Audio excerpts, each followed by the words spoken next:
Hey guys, I'm Jen Sheridan, the Family Services Coordinator here at the Coleman Center. Well, not here at the Coleman Center. I'm at my home sheltering in place, but I am the Family Services Coordinator at the Coleman Center in Petal, Mississippi. And today I wanted to talk to you guys for just a few minutes about seeing clinginess and some separation anxiety in your kiddos during this weird time of a COVID pandemic. So for some of us, we're thinking, gosh, I sure wish I could get some separation from our kiddos, right? We're spending a lot of time at home. We are having a lot of family time, maybe an unprecedented amount. And for some of our young kiddos, we are seeing some kind of out of the ordinary clinginess, or maybe some separation anxiety that you guys haven't experienced in a while, right? Your kiddos have been used to going to daycare or going to preschool, and you guys worked through that separation. But now you're kind of experiencing this weird clinginess where your kiddos are just following you around all the time. So as much as you try to shield your children from seeing stressors like the news or hearing things that they may not understand, even about this pandemic, one thing that our kiddos do pick up on easily is our stress levels. Now, if you are like me, things have changed, right? I'm experiencing stress in a whole different kind of way, right? I've never worked from home where I had kids at home at the same time.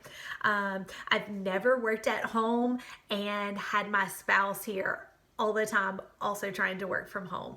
I am used to seeing kiddos in person, right? And so now I'm doing therapy online, which is really weird for me and really challenging. And so even these little things, we're not even talking about the pandemic, but even these things that have changed for me in my life, my kiddos pick up on those stresses. Now, oftentimes our kiddos maybe will come up with their own way to cope.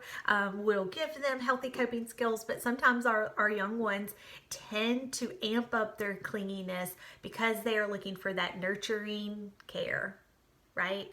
So they're looking for that safe place. They're looking to you to make sense of this really senseless world. And so one thing we can do as caregivers is really reframe in our brains. Number one, that our kiddos are doing this to help make sense and to figure out a way to cope with their own stress. So when we reframe it that way, I think it gives us the ability to say, our kiddos are getting a need met by us. And we don't even realize it's a need in the beginning. We just say they're just being really clingy, or I can't get away from them, or they just won't leave me alone, right? And so number one, if we change the way we look at this, then we're saying our kids are doing a great job. They're coming to us to get this care, this comfort, this nurturing, and that's exactly what I want to see in kiddos, right? I want them to see that they can go to their trusted caregiver. All right, and then number two, we can reaffirm and reassure them that we are a safe place to come to get that comfort. And so maybe we need to separate some time throughout the day where we're really present with our kiddos, we're doing something fun and playful, and then we are taking breaks for ourselves as caregivers, so that we can take care of our own needs so that we can provide for the needs of others. So if we're not self-caring, right, we're not taking time away. If you need alone time to recharge and you're not doing that, you're not being the best caregiver you can be, because you can't get your own needs met by being with other people if you're an introvert, maybe like I am. So one thing I want you to do is also take care of yourself, not think you have to be with your kids and make this a magical pandemic experience where every second of the day is so educationally infused, or you're making memories every second of the day. That's just not possible, and it's totally unrealistic, guys. But if we can separate out some times where we say, okay, I'm going to be intentional about giving to my kids, I'm going to be intentional about engaging them in play, and then I'm also going to take some time for myself, whether that is tag teaming with your partner or caregiver, or allowing them to interact in some self-directed play where you take some time away.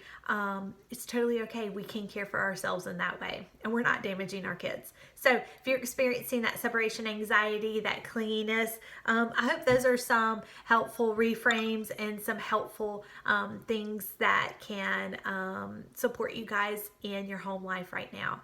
Thanks so much for watching this whole long 5-minute video. If you have any questions or comments, shoot us a message on Facebook. And if you have an idea of what you would like for us to talk about or discuss here on the Coleman Center Facebook page, please let me know in either the comments here or shoot us a DM, and we'll be happy to address that. Thanks so much. I hope you guys have a fantastic day. Bye.